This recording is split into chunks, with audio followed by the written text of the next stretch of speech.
It's known that the Americans did experiments in bumping abruptly at the moon's surface at the expanded landing module, the cabin of the lunar landing module, after the astronauts docked back on their way to Earth with the Apollo spacecraft in lunar orbit. So by dropping that cabin at a much steeper angle and crashing it into the surface, they used that as a test explosion, and they measured on the seismographs they left on the moon's surface the was created, and it turned out that the moon reverberated for many hours. It was a reverberation signal much longer. That the attenuation was very little, which can be explained only by the fact that if the moon is a hollow sphere made of titanium. So I wouldn't be amazed that similar projects have been done with the pyramids here on our planet, and that all the chambers of interest have been long ago penetrated by the powers to be. I would like to actually just to say 3 words about our previous tape that we did, and to basically introduce the discussion into the contents of our next interview. We talked about basically the Philadelphia project, how it developed, starting with the invisibility project at the University of Advanced Studies at Princeton, going through the Rainbow project, and finally ending with the Philadelphia experiment of radar and optical invisibility for a ship. And as an unexpected byproduct and bonus from these experiments, basically time travel and teleportation was discovered. And these technologies, although the experiment had a disastrous end in 43, when a lot of the sailors were either missing or were totally deranged after they got exposed on the deck, on the top of the ship, through these heavy radiations. Later on, this technology was perfected so that time travel, teleportation, and invisibility could be achieved at ease, basically, in a dial a destination procedure on the main ship's computer in the late 40s, early 50s, and 60s.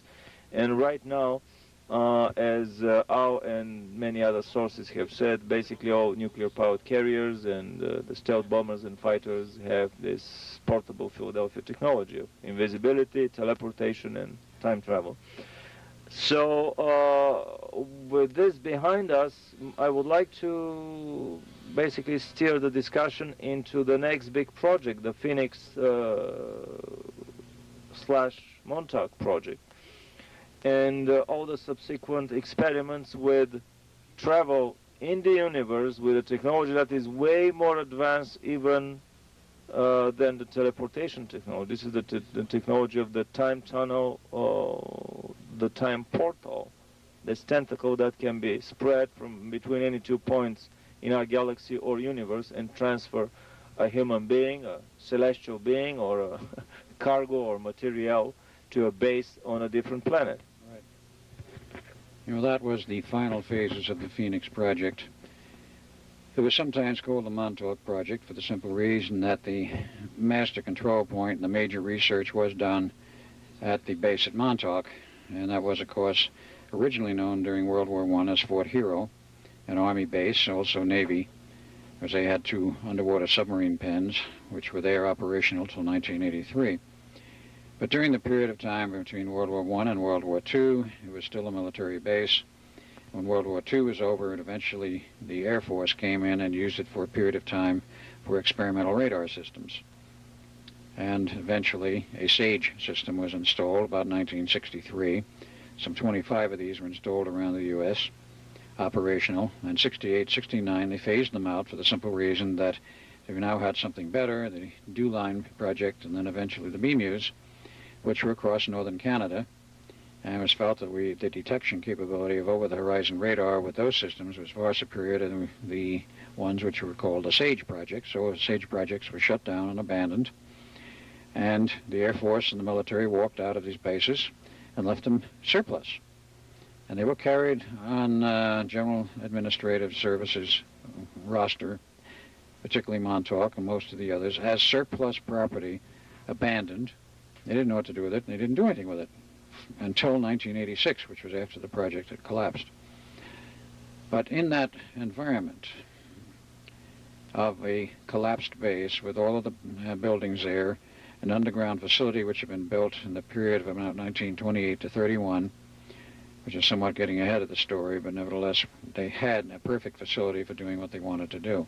Even probably earlier, because I remember you mentioned this Fort Hero underground submarine base with underwater entries of the submarine pens. Correct. That goes back to World War I. And it says basically 1917 or a little earlier. Now, there was only one level at that time from people we've talked with who were involved in the later construction of underground, and the area at the extreme eastern tip of Long Island, called Montauk Point, was essentially flat.